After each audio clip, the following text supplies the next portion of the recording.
NCERT classes में सभी का स्वागत है।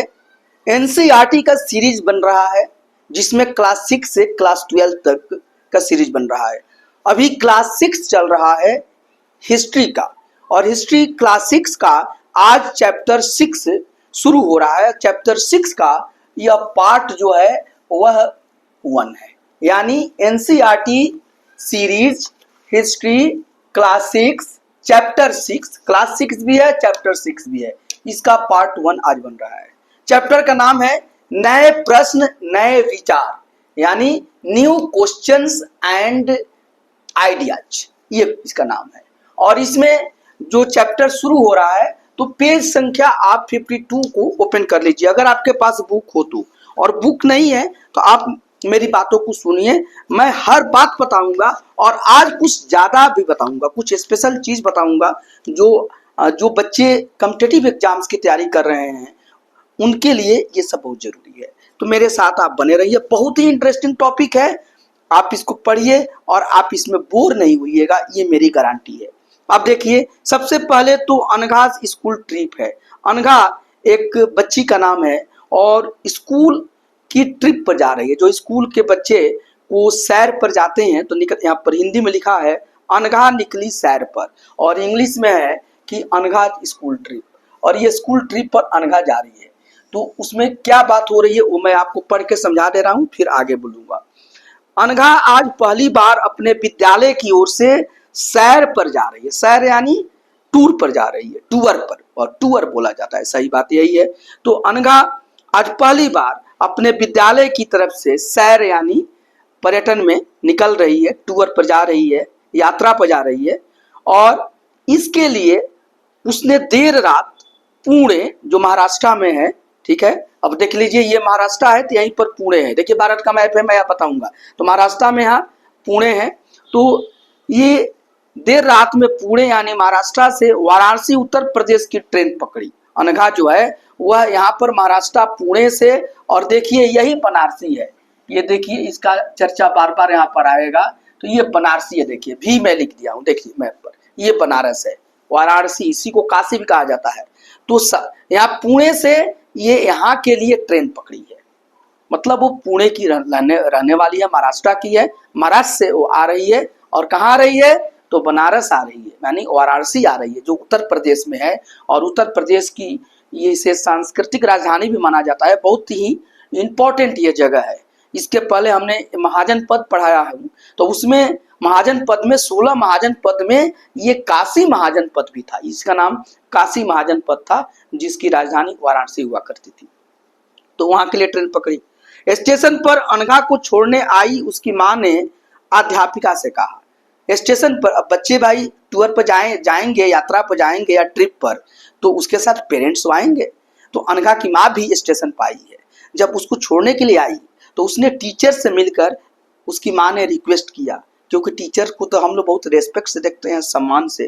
तो उस टीचर से माँ ने क्या कहा, अनघा की माँ ने क्या कहा, बच्चों को बुद्ध के बारे में बताने के साथ साथ उन्हें सारनाथ दिखाने भी ले जाइएगा। रिक्वेस्ट किया कि मैडम बच्चों को थोड़ा बुद्ध के बारे में बताइए, बुद्ध मतलब गौतम बुद्ध या महात्मा बुद्ध के बारे में, और इन्हें थोड़ा सारनाथ भी ले जाइएगा, क्योंकि बनारस के नजदीक ही सारनाथ भी है। तो बनारस को ही वाराणसी कहा जाता है, उसी को काशी भी कहा जाता है, तो उसी के पास सारनाथ है। तो आप प्लीज सारनाथ में बच्चों को ले जाइएगा और बुद्ध के बारे में बताइएगा, गौतम बुद्ध के बारे में बताइएगा, इन्होंने रिक्वेस्ट किया। अब आइए, अब इसी से बात आगे बढ़ती है। तो अब बुद्ध की कहानी हम लोग पढ़ते हैं। आपके बुक में है बुद्ध की कहानी, यानी स्टोरी ऑफ द बुद्धा। तो बुद्ध की कहानी है, आप द लगा सकते हैं कि the story of the Buddha, ठीक है, कोई बात नहीं है। अब देखिए बुद्ध की कहानी मैं यहाँ पर पढ़ाने जा रहा हूँ, आप पढ़िए। लेकिन उसके पहले मैं बुद्ध के बारे में कुछ और चीज आपको बताऊंगा, लेकिन पहले इसमें क्या लिखा है एक पैरा पढ़ रहा हूँ और उसे समझा रहा हूँ। देखिए, बौद्ध धर्म के संस्थापक सिद्धार्थ थे। Founder of the Buddhism was Siddharth, मतलब यही लिख रहा है कि बौद्ध धर्म के या बुद्धिज्म के जो फाउंडर है, संस्थापक हैं, वो कौन थे, सिद्धार्थ थे, उनका नाम सिद्धार्थ था, और जिन्हें गौतम के नाम से भी जाना जाता था। तो सबसे पहली बात आ गई यहाँ पर कि देखिए हम किसके बारे में पढ़ रहे हैं, बुद्ध के बारे में पढ़ रहे हैं, और ये बुद्ध जो है क्या है, ये बौद्ध धर्म के संस्थापक हैं। बौद्ध धर्म, बौद्ध धर्म, बौद्ध धर्म को ही इंग्लिश में क्या बोलते हैं, बुद्धिज्म बोलते हैं। बुद्धिज्म, बुद्धिज्म, और बुद्धिज्म के ये क्या हैं, संस्थापक, संस्थापक, संस्थापक, फाउंडर। संस्थापक को हम क्या बोलते हैं, फाउंडर बोलते हैं, प्रवर्तक बोलते हैं, ठीक है ना, जो बौद्ध धर्म की स्थापना किया। ये कौन है, तो ये बौद्ध धर्म के संस्थापक थे। कौन थे, ये बुद्ध के बारे में बात हो रही है। कौन थे, हम यहाँ बुद्ध लिख दिए, ठीक है। और बुद्ध को ही क्या कहा जाता था, ये बुद्ध का ही नाम जो है यहाँ पर बुद्ध का ही नाम सिद्धार्थ है। क्या है, सिद्धार्थ, सिद्धार्थ। और इन्हीं का नाम गौतम भी है, गौतम, यही गौतम बुद्ध है, यही गौतम बुद्ध है। आप बात को समझ रहे हैं ना कि हम बुद्ध की कहानी पढ़ाने जा रहे हैं, तो बुद्ध ही गौतम बुद्ध हैं। और इनका बचपन का नाम सिद्धार्थ है। ये जो सिद्धार्थ नाम है, ये कब का नाम है, चाइल्डहुड नेम है, बचपन का नाम, बचपन का नाम। हर आदमी का बचपन का कुछ नाम होता है, तो बहुत आदमी का तो एक ही नाम रह जाता है जीवन भर।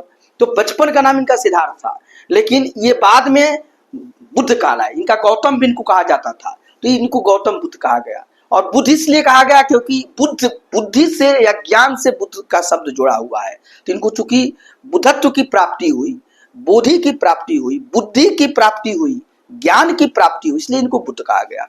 अब आइए, तो इतना बात तो क्लियर हो गया, हम बुद्ध के बारे में पढ़ने जा रहे हैं। ये बुद्ध हैं कौन, तो यह बौद्ध धर्म के संस्थापक हैं, बुद्धिज्म के फाउंडर हैं। इस बुद्ध का बचपन का नाम सिद्धार्थ है। इन्हीं बुद्ध को हम गौतम बुद्ध भी कहते हैं। तो ये पहला लाइन ये लिखा है, इनका जन्म लगभग 2500 वर्ष पूर्व हुआ था। इनका जो जन्म है, बुद्ध का जन्म, जन्म यहाँ पर लिखा है, देखिए कि इनका जो जन्म है बुद्ध का जन्म लगभग 2500 वर्ष पहले, ये किताब में लिखा है, ठीक है। बुद्ध का जो जन्म है उसका डेटिफिकेशन ऑफ बुद्धा कहा जाता है।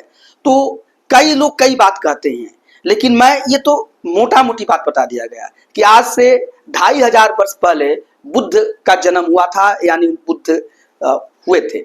लेकिन अब आपको क्वेश्चन में ये के साथ साथ उनका एग्जैक्ट डेट भी पूछा जाता है।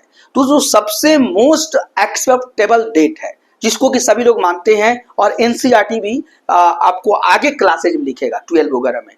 तो ये कई बार ये बुद्ध पर बड़ा टॉपिक आएगा, ये तो 6 क्लास का टॉपिक है। तो मैं यहाँ पर इनका जो जन्म बता देता हूँ कि देखिए, बुद्ध का जो जन्म हुआ था वह माना जाता है कि 563 BC, ठीक है, से इनका कब तक की जिंदा रहे, 483 BC तक। ये बात आप लोग याद कर लीजिएगा, दो बात की जन्म, ठीक है। तो ये इनका जो जन्म है वह मतलब 80 वर्ष तक, ये कितना टाइम हो रहा है, बुद्ध की लाइफ कितनी थी, 80 साल।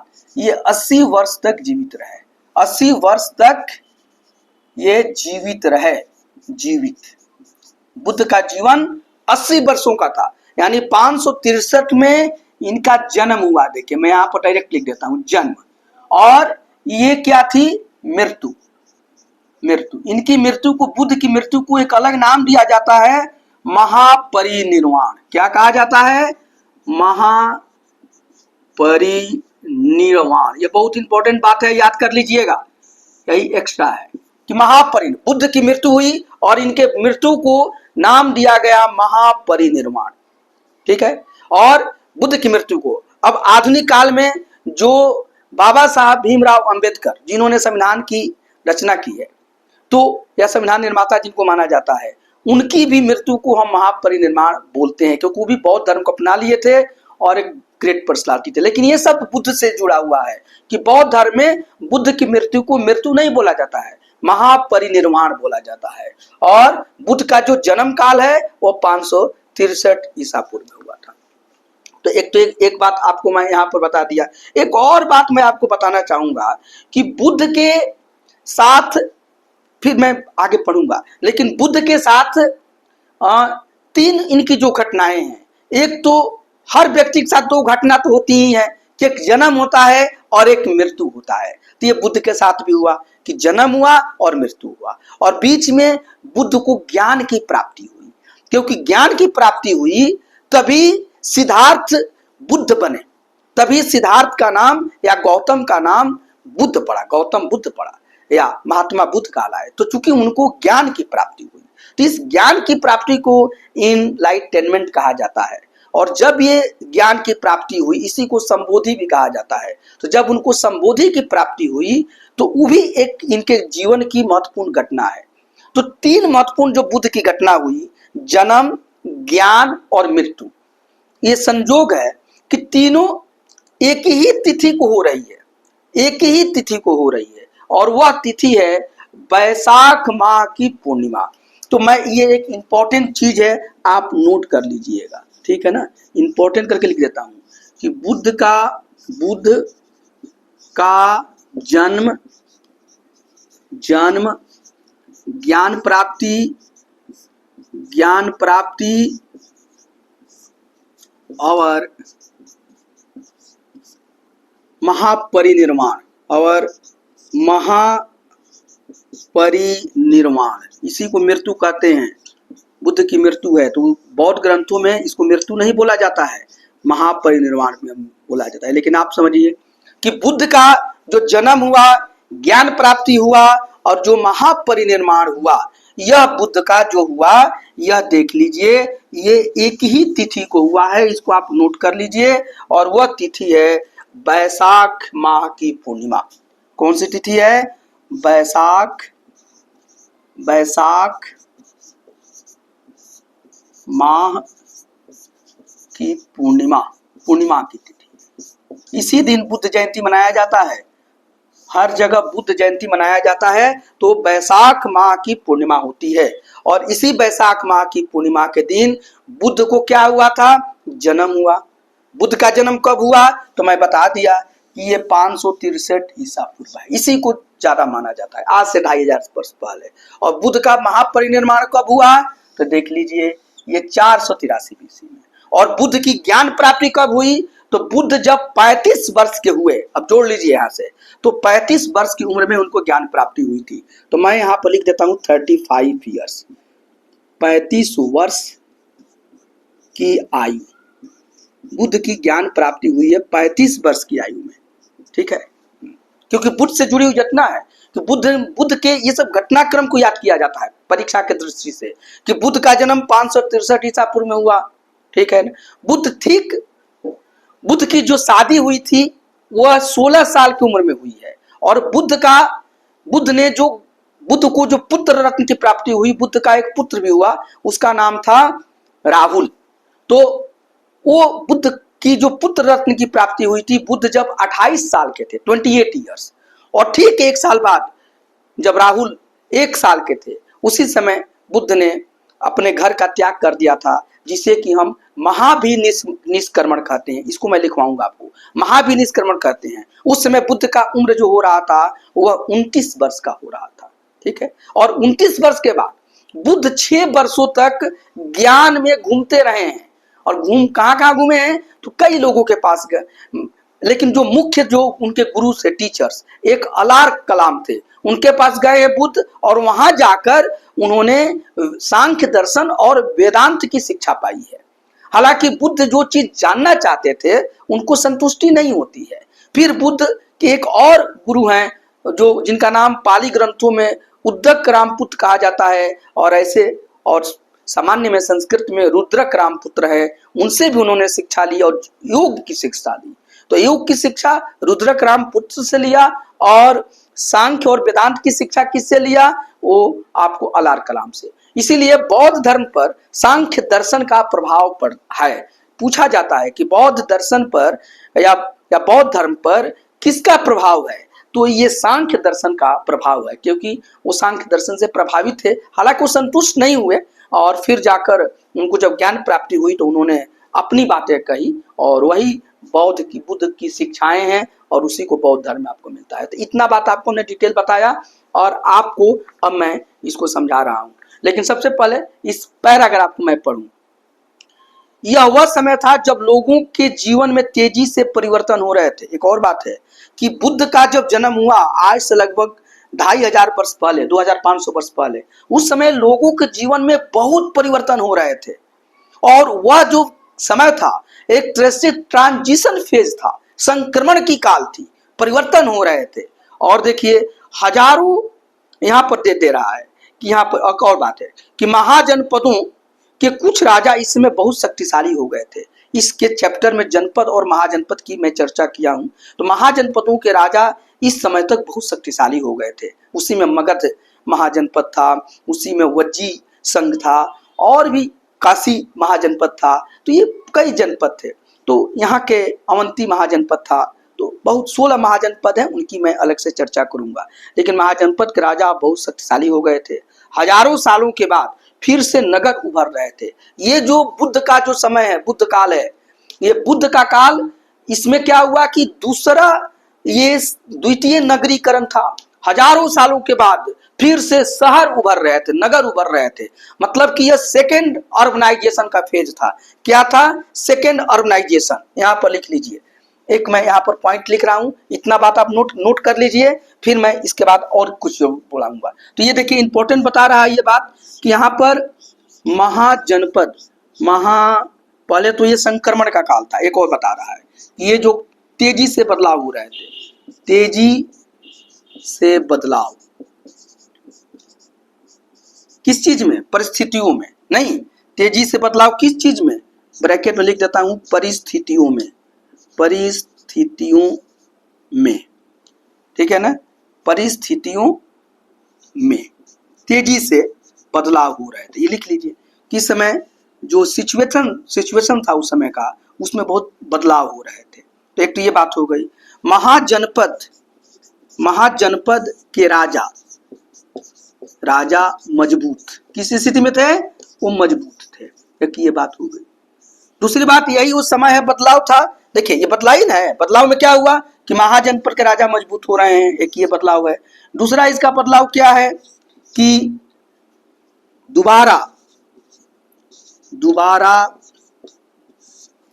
यहाँ पर शहरों का आविर्भाव हो रहा है। तो दोबारा शहर उभर रहे हैं, दोबारा शहरों का निर्माण, यही इंपॉर्टेंट बात है, निर्माण। इसी को हम द्वितीय शहरीकरण कहते हैं। क्या बोलते हैं? द्वितीय शहरीकरण, सेकेंड अर्बनाइजेशन, द्वितीय शहरीकरण, या यही है सेकेंड अर्बनाइजेशन। इसी को हम बोलेंगे सेकेंड अर्बनाइजेशन। क्या है? Second urbanisation.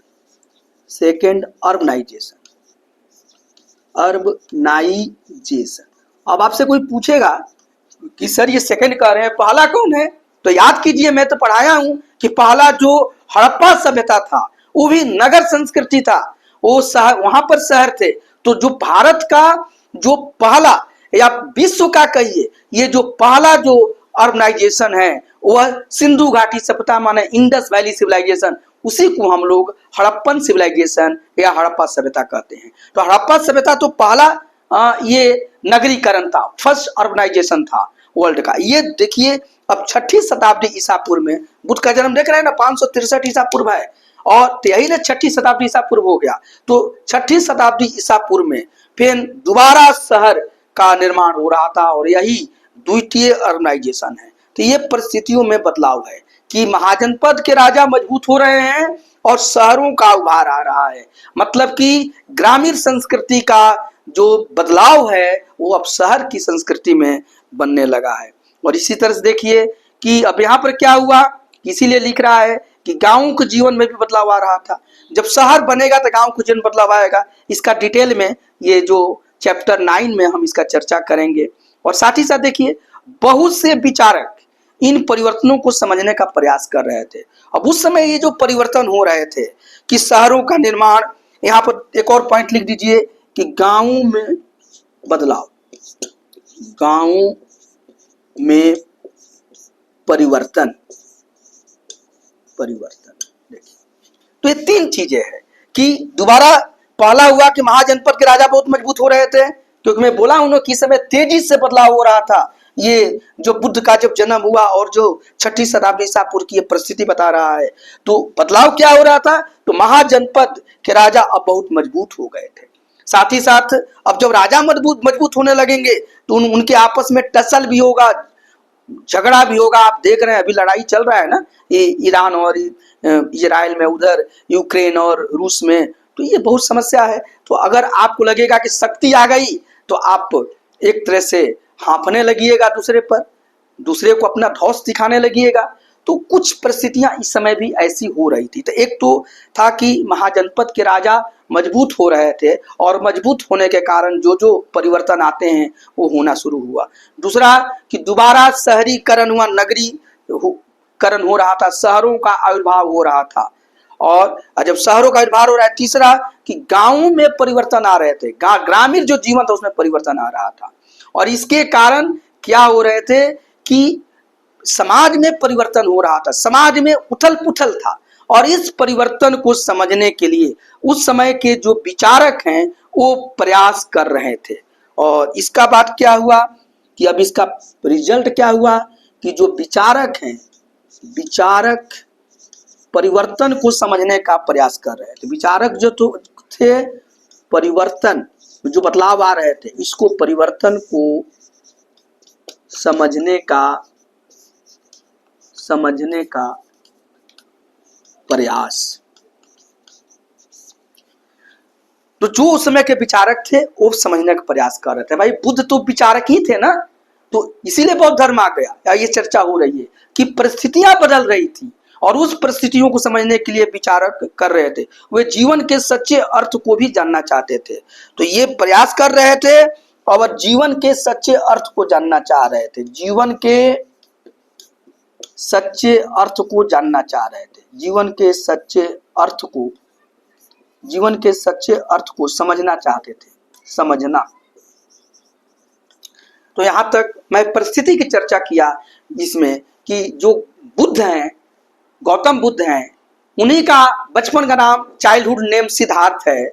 जब उनको ज्ञान की प्राप्ति हुई तो वो बुद्ध कहला गए और उन्हीं को हम लोग महात्मा बुद्ध कहने लगे या गौतम बुद्ध बोलने लगे। यहां तक आप समझ गए।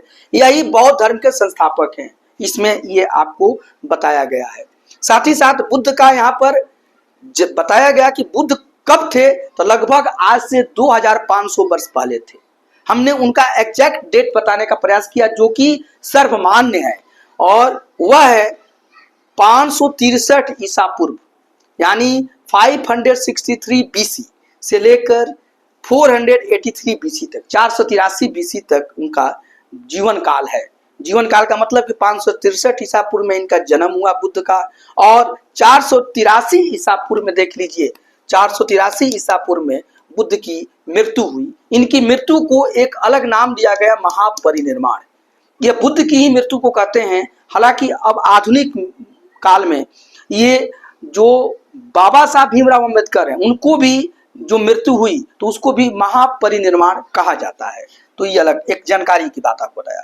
बुद्ध का जो टोटल जीवन काल रहा वो 80 वर्षों का रहा। कितने वर्षों का रहा? 80 वर्षों का। और फिर हमने यहाँ पर चर्चा में बताया, लेकिन अगले लेक्चर में इसको मैं लिखवाऊंगा कि बुद्ध का जन्म हुआ, बुद्ध की शादी हुई थी 16 साल की उम्र में और यशोधरा से हुई थी। मैं ये सब इसके अगले में बताऊंगा। और साथ ही साथ बुद्ध का जो ज्ञान प्राप्ति हुई थी वो 35 साल की उम्र में हुआ था। बुद्ध ने जो घर छोड़ा वह 29 ईयर्स के उम्र में छोड़ा था। बुद्ध के घर छोड़ने की घटना को महाभिनिष्क्रमण कहा जाता है। और ज्ञान प्राप्ति 35 साल की उम्र हुई थी, यानी 6 सालों तक बुद्ध जो है घूमते रहे और 2 शिक्षकों के पास गए हैं, अलार कलाम जिससे उन्होंने सांख्य दर्शन और वेदांत की शिक्षा पाई, और एक थे उद्रक रामपुत्र, उनसे उन्होंने योगा सीखा। हालांकि बुद्ध संतुष्ट नहीं हुए, अंततः जाकर बोध गया में एक पीपल के वृक्ष के नीचे उनको ज्ञान की प्राप्ति होती है। तो ये बुद्ध के बारे में है। अब यहाँ पर जो पहला चैप्टर दिखा रहा है कि आखिर बुद्ध को ऐसी, बुद्ध राजा के लड़के थे तो उनको ऐसी क्या जरूरत हुई कि वो जीवन के सच्चे अर्थ को जानना चाह रहे थे।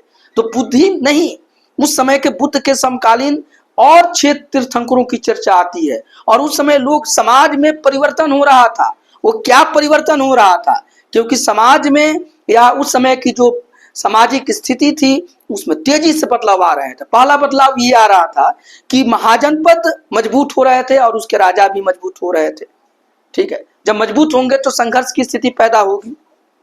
दूसरा बदलाव था कि यही काल है जब फिर से दोबारा शहरों का निर्माण होना शुरू हुआ, फिर से शहरी संस्कृति आनी शुरू हुई। इसी को कहा गया the phase of second urbanisation, द्वितीय नगरीकरण का चरण ये है। और पहला नगरीकरण कब है, तो वह हड़प्पा सभ्यता है या सिंधु घाटी सभ्यता है। उसके बाद इतने समय के बाद, हड़प्पा सभ्यता का समय याद कीजिए, उसके इतने समय के बाद फिर हजारों वर्षों के बाद देख लीजिए कि ये दूसरा आपका शहरीकरण शुरू हुआ है। तो एक ये बदलाव हुआ। और गांव के भी ग्रामीण जीवन में और गांव के जीवन में भी उथल पुथल था और बदलाव हो रहा था। ये जब इतने बदलाव हो रहे थे तो इस बदलाव को समझने के लिए उस समय के जो थिंकर थे, जो विचारक थे, जो चिंतक थे, जो दार्शनिक थे या जो ज्ञानी जन थे, वो प्रयास कर रहे थे और इसके चलते जीवन को सच्चे अर्थ में वो समझना चाह रहे थे।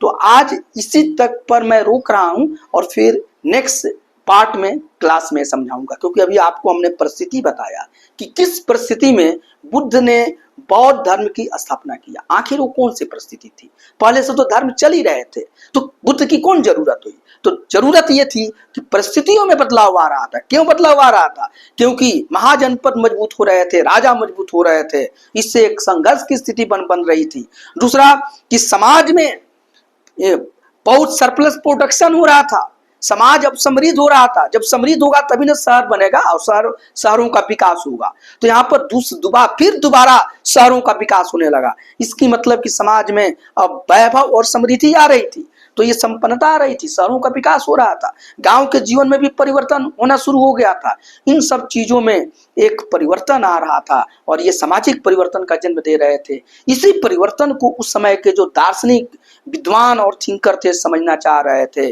और जीवन को सच्चे अर्थों में समझना चाह रहे थे। और इसी समझ में बुद्ध भी थे। और इसी जीवन क्या है और जीवन की सच्चाई क्या है, जीवन में क्या चीज सत्य है, इसको खोजना बुद्ध भी चाह रहे थे। और इसी कारण तो सिद्धार्थ से बुद्ध बने। तो ये बात मैं आपको आज समझाया और फिर नेक्स्ट क्लास में हम इस टॉपिक को आगे बढ़ाएंगे और तब तक आपको एक बैकग्राउंड मिल गया। आज के लिए धन्यवाद।